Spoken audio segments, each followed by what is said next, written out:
This is the Breaker.news podcast for the week of November 1st, 2020. I'm Bob Mackin, publisher of the Breaker.news and host of the Breaker.news podcast. Welcome to edition number 158. The Breaker is your source for news, opinion, and analysis about British Columbia issues, institutions, and influencers. Later, I'll tell you how you can support the Breaker. On this special edition, headlines from the Pacific Rim and the Pacific Northwest, the Is It Just Me commentary, and the Big Deal feature. Tuesday is a bigly day. It's huge.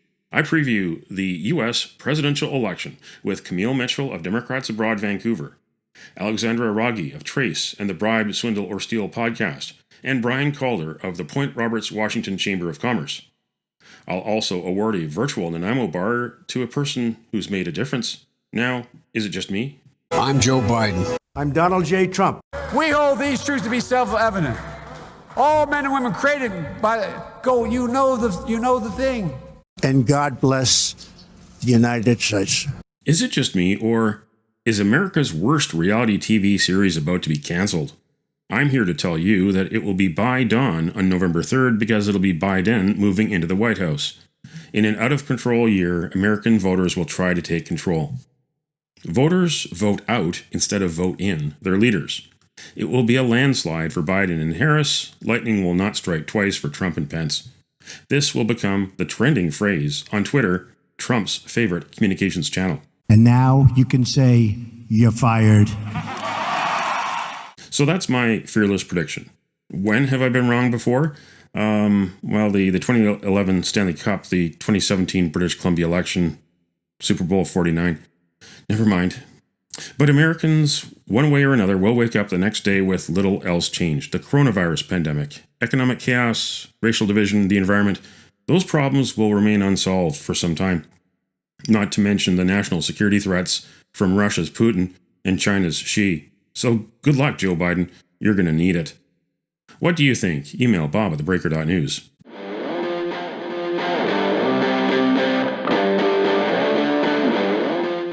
It's time on the Breaker.news podcast for Around the Rim. We look at news headlines around the Pacific Rim. In Apple Daily, Trump's hawkish China stance earned some new support from U.S.-based Hong Kongers. New support came despite Hong Kongers' awareness of Trump's role in fueling racial discrimination in the U.S. and his sloppy approach to the COVID-19 pandemic. Many Hong Kongers were drawn to Trump and his Secretary of State, Mike Pompeo, because of their hardline approach to China, explained Anna Young Chung, founder of NY4HK, a New York-based group that backed pro-democracy protesters in Hong Kong. In the Korea Times, U.S.-China row extended to top envoys in Seoul. Top envoys for the U.S. and China spoke at the 70th anniversary of the Korea Times newspaper. On relations with Korea and changes in the global environment, U.S. Ambassador Harry Harris mentioned the two countries' security alliance, while Chinese Ambassador Sheng Haiming commented on the economic cooperation between Seoul and Beijing. Said Harris, without a free media, a society can never reach its fullest potential. Sheng said the spread of trade protectionism along with the COVID-19 crisis was, quote, sending a serious shockwave, end quote, to the world economy. In ABC News Australia, is Donald Trump going to win the U.S. election? Here's how our key indicators have moved and what they're saying in the final stretch. Just in this last month alone, a rocky presidential debate frustrated millions of Americans. Trump tested positive for COVID-19, and a new justice tipped the balance of the U.S. Supreme Court towards a conservative majority. On the surface, the polls, the economy, and the state of America's coronavirus outbreak all point to a defeat for Donald Trump. If there's one thing we've learned watching politics in 2020, it's to expect the unexpected. That's Around the Rim on this edition of the Breaker.news podcast.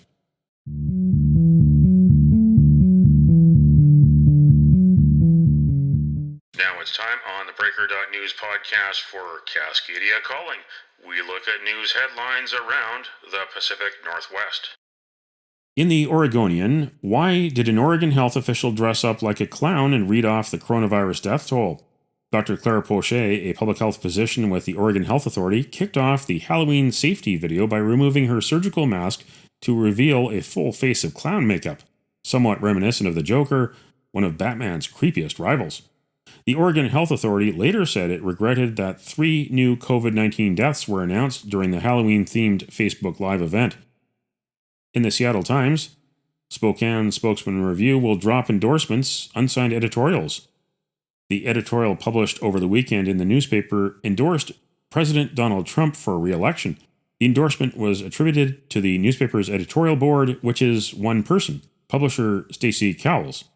The endorsement describes Trump as a, quote, wretched human being, end quote, but said voters should still choose him over Joe Biden, whom it described as a, quote, doting uncle who would hand out gifts the nation can't afford in order to win people's love, end quote. On Check News, message posted in North Saanich threatening to catch roaming cats, not return them. A disturbing message has been posted along Ardmore Drive in North Saanich, threatening to set traps for people's roaming cats in the area. Quote, if you are the owners of these beasts, please be warned that we do not want them pooping in our yard or stalking the birds, end quote, reads a statement in the posted message. Quote, they should be in touch with us, then we can help work with them and the cat owners to help solve the problem, not going about it like a vigilante doing it yourself, end quote, said Don Brown with Capital Regional District Animal Control, which is responsible for the North Saanich area. And these headlines this week in theBreaker.news. Wilkinson stands behind BC Liberal platform and campaign, despite crushing October 24th loss. White-collar crime takes center stage in BC. And 15 Vancouver voters take aim at city councillor for putting his 8.5 restaurant first. Read the stories behind the headlines. Go to theBreaker.news.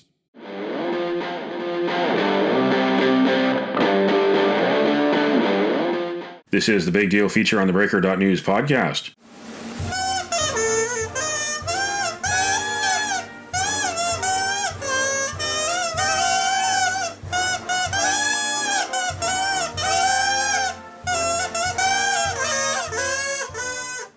That's the Star Spangled Banner by Shitty Flute from YouTube. The 59th United States presidential election is November 3rd.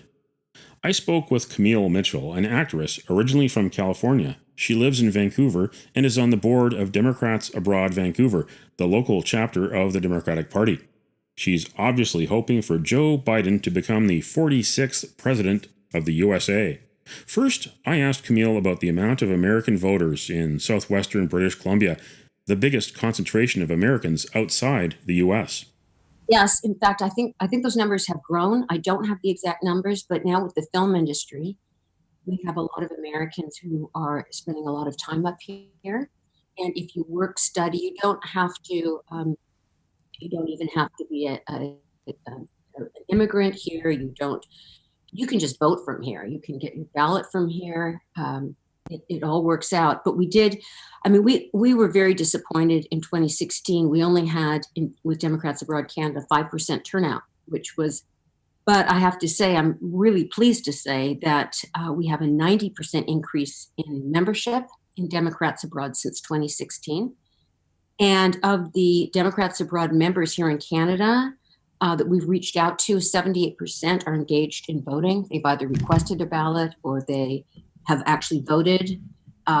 You can also check and make sure your ballot has been received in your state by going to ballottrax.net, ballottrax.net, and also through votefromabroad.org, they can point you in the direction of how to make sure your ballot has actually been received.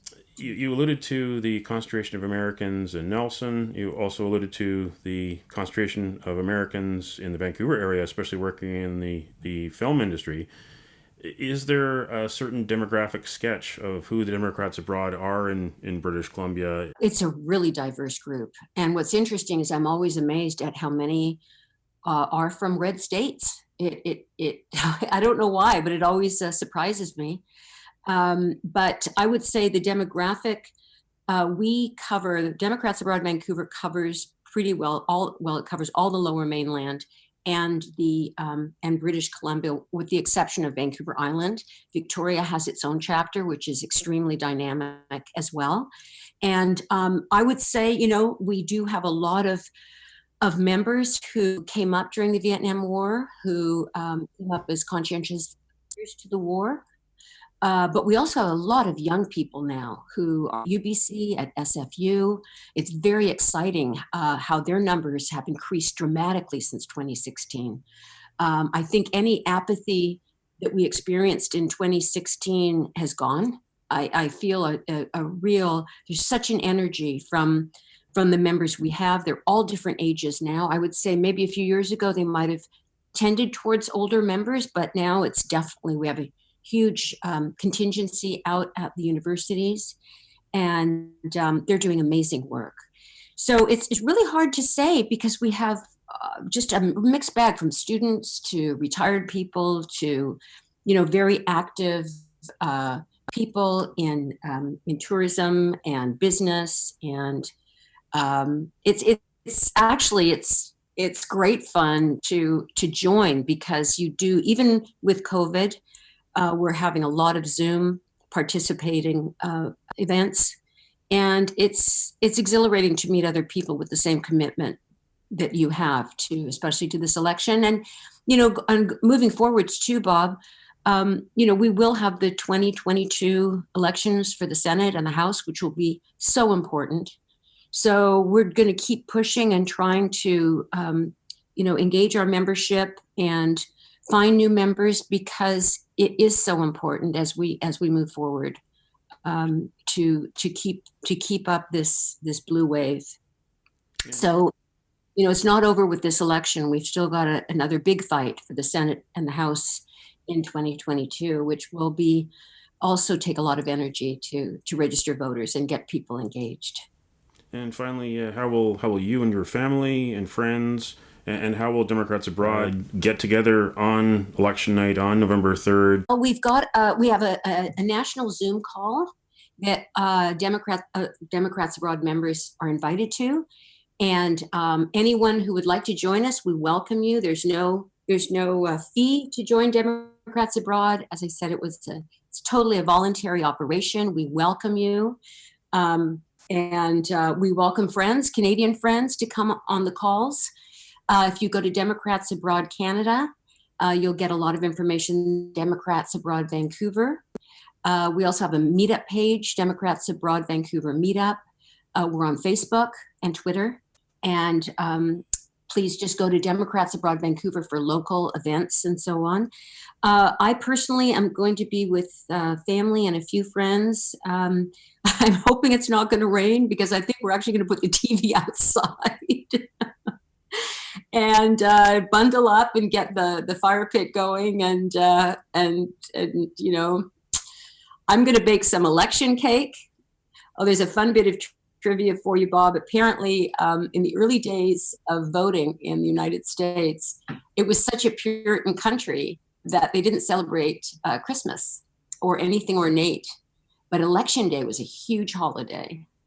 And also for the gloomier folks right now who are still devastated by the trauma of the 2016 election, I just want to share with you too that Abe Lincoln, his chances of re-election in September of 1864 were so slim. He was losing the Civil War. It was not looking good for him. The Republican Party, who he was a member of at the time, was actually contemplating having someone else run. And it was only after the Battle of Atlanta on September 2nd that his re-election bid became actually a possibility again, and he won the re-election as president. That was my interview with Camille Mitchell of Democrats Abroad Vancouver. I did invite Mark Feigenbaum of Republicans Overseas Canada, but did not receive a reply.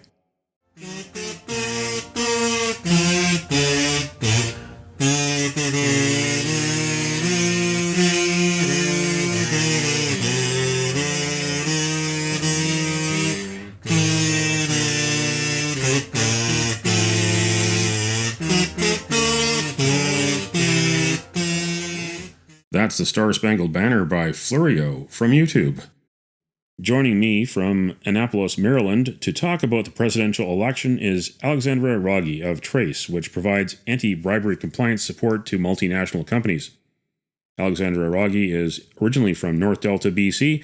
She is an internationally recognized anti-corruption expert, and she also hosts the Bribe, Swindle, or Steal podcast. The countdown to Tuesday, presidential election day. What is the mood on the ground?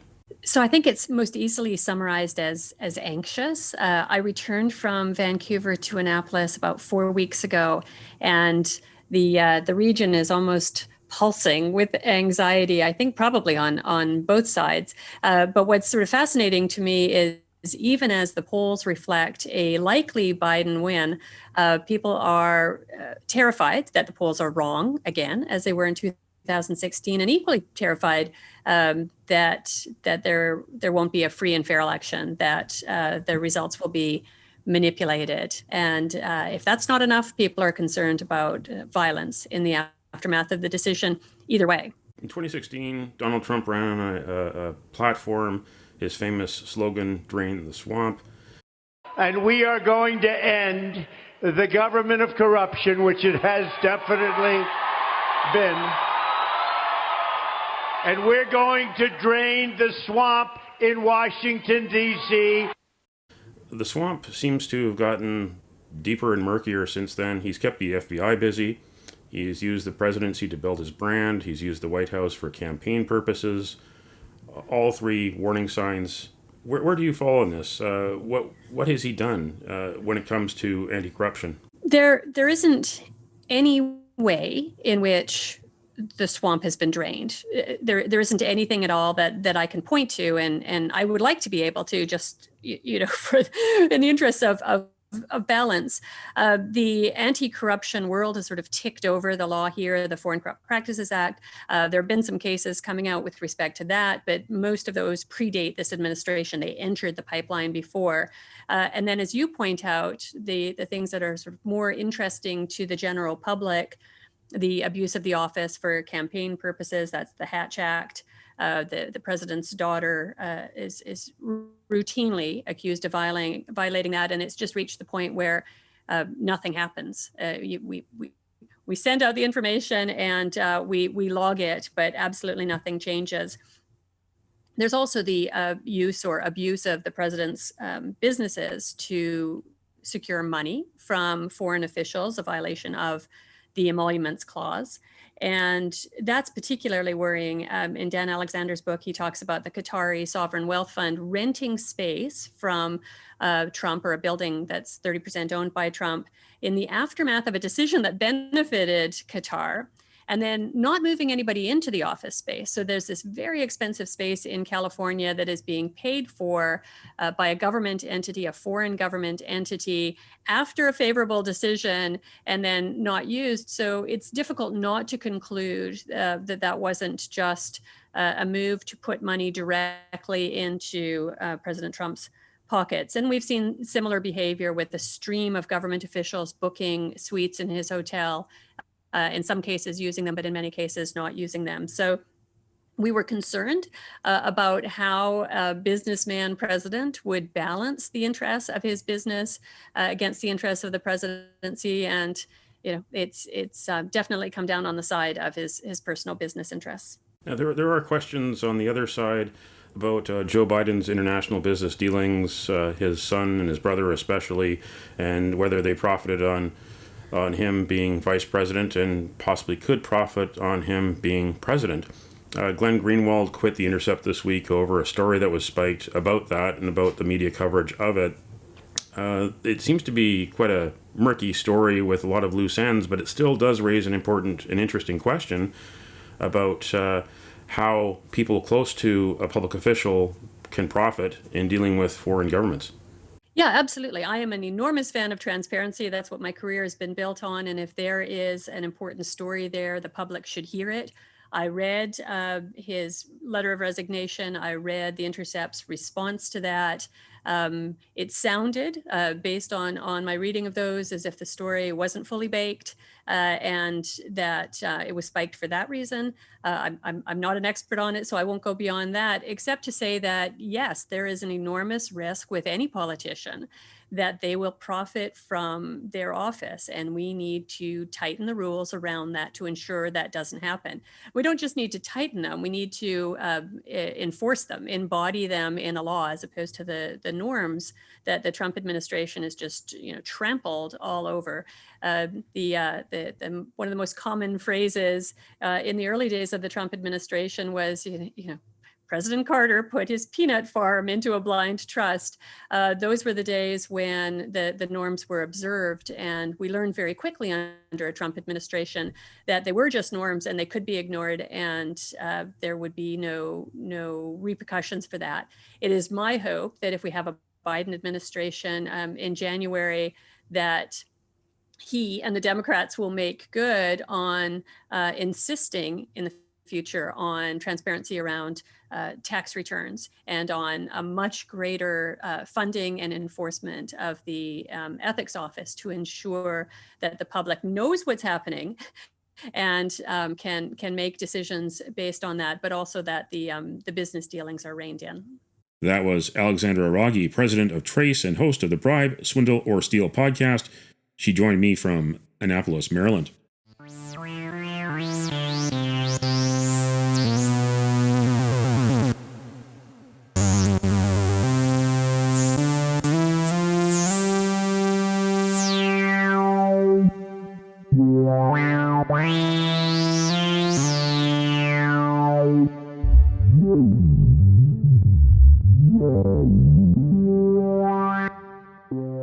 That's the Star-Spangled Banner by Dr. Mix from YouTube. Point Roberts in Washington State's Whatcom County, year-round home to 1,300 people. It is less than 13 square kilometers, surrounded by water on 3 sides, and connected to Tsawwassen, BC, south of the 49th parallel, which was drawn 175 years ago next June. But the U.S.-Canada border was closed to non-essential travel in March 2020 because of the pandemic.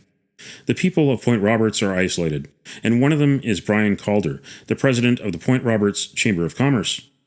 He is a former president of the Real Estate Board of Greater Vancouver and a former city councillor in Vancouver. I asked Brian how he would describe Point Roberts in the fall of 2020. Basically devastating. It's almost inhumane in the sense of people not being able to travel to the other side to meet relatives and grandkids and so forth in Blaine, Bellingham, Linden, and so forth.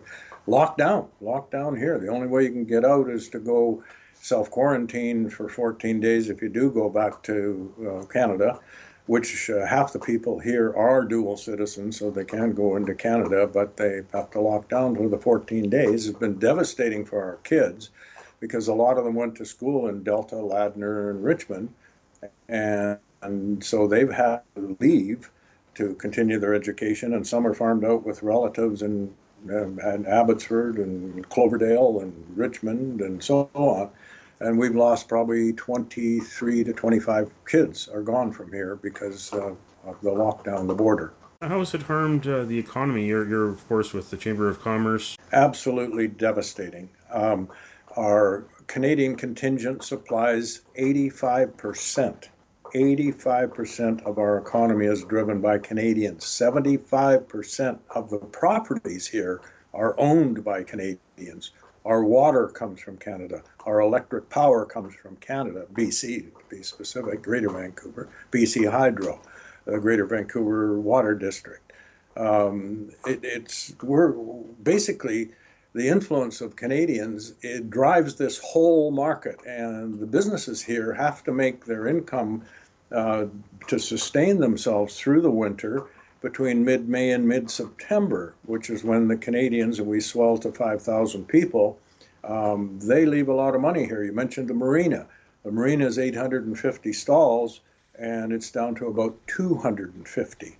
And all those other 600 boats are Canadian boats that have been removed during the summer because they couldn't get at them, so they had to broker them through back into Canada. And the Canadians spent their summer in Vancouver Island, upcountry, whatever, and not in Point Roberts. I'm afraid they're not coming back. You mentioned the marina there. There has been one positive in recent months to try to help the people of Point Roberts, the ferry to Blaine and Bellingham. How often does that sail and has it helped? I considered it a joke. It's not a long-term solution. As you know, you've been here. We're 3 sides by water. We're open about 18 miles across to the San Juans, and we get weather. And so far it's been canceled 4 times because of weather, fog, and rough water. And we've got a bus. Why didn't they put a bus on and it's not weather dependent. You'd get there in a quarter of the time, and it's convenient because it can run around and drop you and pick you up at various places. They take you from here, drop you in Bellingham Harbor, and you're on your own. Meet us back here at 4, and we'll boat you back. It was a good sort of fun trip for the summer, but it's not deep thinking at all, and not long term at all. I mean, and now it's not going to be running because of inclement weather. What do you do now? You still don't have an answer. So it was a very temporary pie in the sky as far as I'm concerned. We need some deeper thinkers to solve this problem. Governor Jay Inslee wrote to Prime Minister Justin Trudeau to seek solutions. That really hasn't borne much fruit, but we were here in British Columbia, but you are now in election season, Whatcom County elections, other elections happening, of course, the presidential election, but are you getting any notice from any of the politicians down there, and are they making any promises? Are they doing anything more than what the governor did a few months ago? No, I think they're basically saying, oh, that's too bad, and patting us on the head. We've seen no meaningful action whatsoever. I mean, the governor's letter was a nice start, but it ended there. I mean, I would have asked for a meeting, were I governor, with Trudeau or his representative to sit down and treat the uniqueness of Point Roberts in a unique way. Because if you agree, and I'm prepared to argue, that we're the most unique area in all of North America, and I'm prepared to debate that one, and you can try and show me where we're not as totally unique. We're, as I mentioned earlier, 85% of our income from Canada, 75% of our properties owned. All our electric and water comes from Canada. There's no other place in North America. 50% of our people are dual citizens. No place else in US or Canada does that prevail. So if we can agree on that, then we must, by extension, say it requires a unique situation. It's a solution. It's not one size fits all. That cannot work here. That was Brian Calder, president of the Point Roberts Chamber of Commerce in Point Roberts, Washington. We're all in this together, and we've got to brave this stormy weather. You can count on us, we're your neighbor, and we're all in this together. The virtual Nanaimo Bar, brought to you by Spruce Hill Contracting. Every week we end the Breaker.news podcast on a tasty note by awarding the goodness of a virtual Nanaimo bar to a person or group that is making a difference. Every week we end the Breaker.news podcast on a tasty note by awarding the goodness of a virtual Nanaimo bar to a person or group that is making a difference. A virtual version of the province's favorite dessert bar goes this week to outgoing British Columbia Finance Minister Carol James. She led the NDP in 2 elections and stayed on as MLA for Victoria Beacon Hill, eventually becoming Finance Minister in the Horgan government. She announced early last March her retirement due to Parkinson's disease. Carol James is a minister respected on both sides of the House. You can nominate someone for a virtual Nanaimo bar. Send me an email to bob@theBreaker.news. Spruce Hill Contracting, custom homes and renovations. Find more information at sprucehill.ca. When your face is gone, you won't stand alone. We'll all stand together, 'cause this is our home. And it don't matter what color you are, 'cause love will conquer hate. So you won't stand alone. You won't stand alone.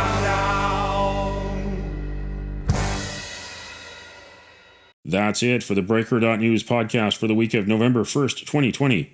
I'm Bob Mackin. Thanks for joining me. Did you know that on November 1st in 1870, the Weather Bureau, now the National Weather Service, made its first forecast at Old State House in Boston? Now you know. Send me your feedback. Send me your story ideas to bob@theBreaker.news. Bookmark theBreaker.news. You can also find us at theBreaker.ca. Sign up for the email newsletter and get updates to your inbox. For news as it happens, follow The Breaker News on Twitter and visit theBreaker.news on Facebook. You can support The Breaker for as little as $2 a month. For more information, go to patreon.com/thebreakernews. patreon.com/thebreakernews. Until next week.